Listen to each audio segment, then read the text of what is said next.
everyone, welcome to Active Self-Protection Extra, back again with Tim Forshee talking about John's briefs, talking about legal use of force, moral use of force.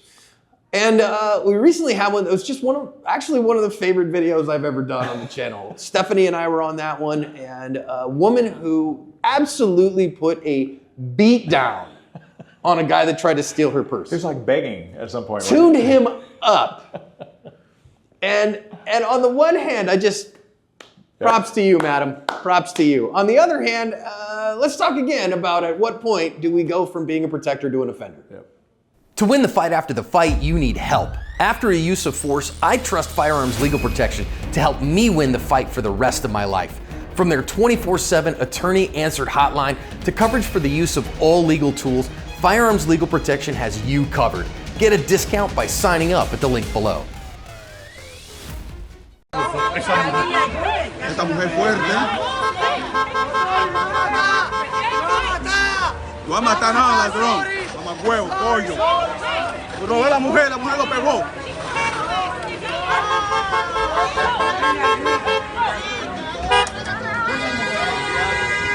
Otra mujer fuerte.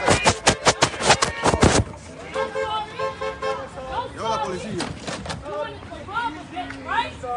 You got the wrong thing. Wrong thing. Lo quiebra mismo. Wrong thing. Wrong female. Wrong female.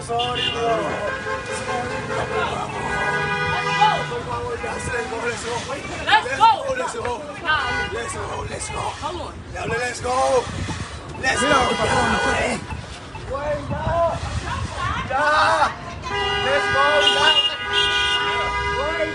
Fíjate la pierna, pues. Por favor, no mata. No, está bien. Ella va a matar. Va a matar. Ahora habla español, mamacuevo. I'm like that. I'm like that. I'm sorry. Yeah. I'm saying they gonna step to her. Yeah. These niggas to society. From war. Nigga, from war. From here, nigga. Sorry, please. They don't know how sorry. Why sorry? My bitches, they get it done. No, segura.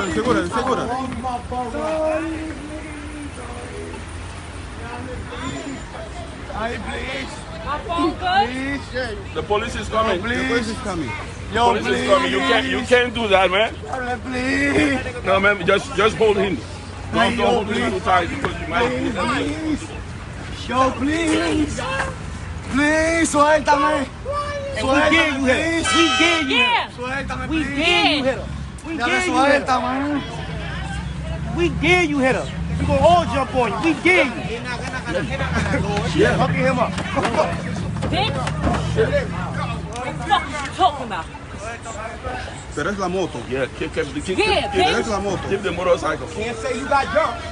What the fuck is you talking about? Wrong, bitch. Get the fuck off the wall.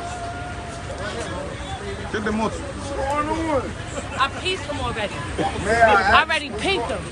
I want to say at the start on this one, if you are not a defender, if you are not a self-defender, then what does that make you? An offender. An offender, Yep. right? You were offending. And what do we do with offenders? We punish them. Yep. So this is a bad thing. We don't want to become an offender. And you can go from one to the other, which Relatively quick. we may see here, yeah. And so this lady catches a dude off of his moped who has, and this is a rising crime trend in New York City, in metro areas. I'm hearing about it in the San Francisco Bay Area, in Los Angeles, Detroit, where they're just using scooters, coming by, snatching people's stuff, their phones out of their hand, their purses off their shoulders, and then, scooting Taken off. off, yep. We've seen it for decades in South America. Yeah, it's a big popular thing there. But now coming here to the US too. And so she caught him though. More than caught him. And then once she caught him, she whooped his ass. Let's be real. And To quote her, I think at some point she said, "You picked the wrong bitch." yeah, I think she did. And again, Muffa, sorry everybody, it's Sorry, big but words. I think the offender would agree with that too. Yeah. Yeah, he did. He did pick the wrong woman. How's Masada, you'd phrase it? A terminal failure of the victim solicitation process. The victim choice solicitation process. And so I just want to say, I watched that whole thing and it cracked me up because you know what? The phrase that we say on the big channel all the time is he put the quarter in the jukebox. so he gets to dance to the song. Exactly. Okay. However, I mean, at some point, she's going to end up becoming the offender rather than the defender. Yep. And so I don't think she crossed that line, but what do you think?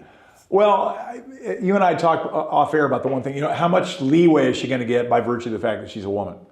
And, I mean, I think that we see enough sexism in the world without us adding to it. So I don't in any way intend this to be sexist. But when we talk about disparity of force, traditionally, the average male is going to be larger and stronger than the average female. And let's not get into the whole gender choice and all the stuff that's going on in our society. Testosterone's a hell of a drug. Testosterone is a hell of a drug. So generally speaking, a man who assaults a woman, the disparity of force argument is going to favor the woman as the less strong, less likely to be able to overcome the victimization nature there.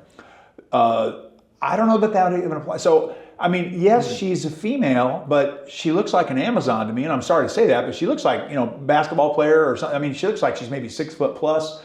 And I wish I had biceps like that. And she's just wailing on this dude, I always say, listen, like if you see Gabby Garcia, who's, she's a woman. Yeah, a jiu-jitsu champion at 240 pounds, I think, and 6 feet tall. She's going to rip my heart out and show it to me before I die. Yeah. And you're like, okay, you're not going to get disparity of force arguments if you're Gabby Garcia. These generalizations fall by the wayside. When somebody's 6'1" and weighs 200 pounds and bench presses 300. I mean, this woman looked like a formidable force to me. And so if I'm the prosecutor, I'm going to say, yeah, I get where you're coming from, counsel, but I don't really see this as a disparity of force situation. I'm not sure that's really helping your client out too much here because the guy, and again, I didn't have a yardstick next to him. They weren't in a 7-Eleven doorway.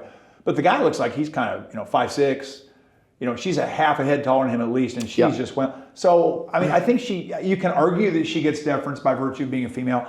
I don't know in this case if it might fall on some deaf ears though. I think she might get some deference just because, she was the victim. She was the victim. Yeah, she was attacked, so for sure. And hopefully, those first few punches, I got no problem with.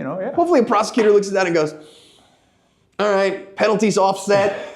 You got your stuff back." This video goes on for what, 4 minutes? Like 4 and she's minutes. like dragging this guy around and punching him in the head, one side of the street, the other side of the street, and taking him on a tour of New York City.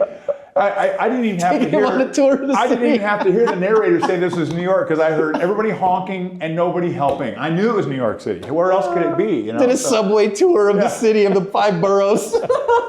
He's just dragging this dude around by the neck, wailing on him. So, yeah, at some point I go, okay, I'm going to give her the first 3 punches, give her the first 8 punches, but there's 89 punches here. I'll just let him go. No, hopefully. Yeah. Again, what I would say, honestly, if I'm a prosecutor in this, I'm not going to be an attorney. I never want to be one. But you look at that and you go, all right, listen, you went too far here. Yeah. However, he stole your stuff. Tell you what, how about we call offsetting penalties? He takes the bloody nose and the stitches. You take your purse back, and we forget the whole thing happened. That I wouldn't have a problem with that. I still think since he was the offender and he was intending to be a thief, I'd still want to see him prosecuted. I think if I was a prosecutor, I would have scared her. I wouldn't have prosecuted her, but I would have scared her. I would have hoped made her sweat it a little bit. And the times I've tried to do that, it didn't work most of the time. But you still try and you hope that this will be the one where it sticks. I'd try to scare her. You could go to jail for up to 6 months for this, blah blah. But seeing the attitude that would make she me had, feel better. Whether that was the outcome for society, I don't know. But I think if I had been a prosecutor, that's what I would probably, had her arrested, maybe have her spend the night in jail, give her a talking to, and not charge her. I think my worry would be you sit across the table from her and you say, hey, we're going to charge you. You might get your butt whooped. You better be nice to her. You picked the wrong bitch to prosecute. So listen, I think the lesson on this one is, was it satisfying to watch? Yes. So satisfying. I was rooting for her every punch. I was rooting for her. It was so good. However, and then later you feel bad about it, but not that bad. So, not that bad. So. But I don't want to stack like this. And again, we can laugh at this and watch it because we saw the outcome and nobody got hurt seriously. But as you're doing that, you don't know. Okay, so I'm wailing on this dude and he's way smaller than me and I'm getting some damn good punches in, but he's got both hands free and he pulls a knife out of his back pocket and stabs me 3 times in the side and I bleed out. Yeah, risky.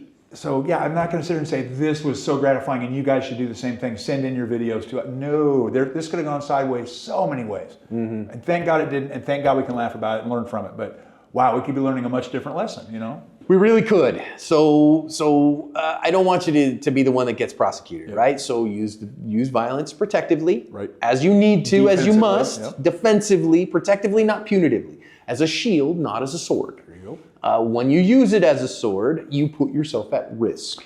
This brings to mind, not that it's necessarily on topic, in fact, it's completely off topic, but people always ask me about suppressors for defensive purposes, right? Using suppressed weapons for defensive purposes. And I'm always like, if you're in your home and they break into your home and your home defense weapon is suppressed, God bless you, so is mine.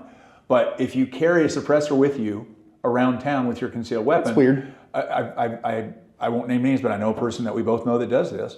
And I think that at some point it becomes offensive instead of defensive. When there's video of you in the Walmart parking lot screwing your suppressor onto your gun before you get into a gunfight, it looks like you're a member of Tony Soprano's crew. It doesn't look like defensive use anymore. So that whole defensive sliding into offensive, we see that in other areas in the law, and I can't think of an example where that would not be a no-no. So John said it best. Defense is great, offense ain't. So make sure you stay on the defensive side. Yeah. Be smart, everybody. And be safe.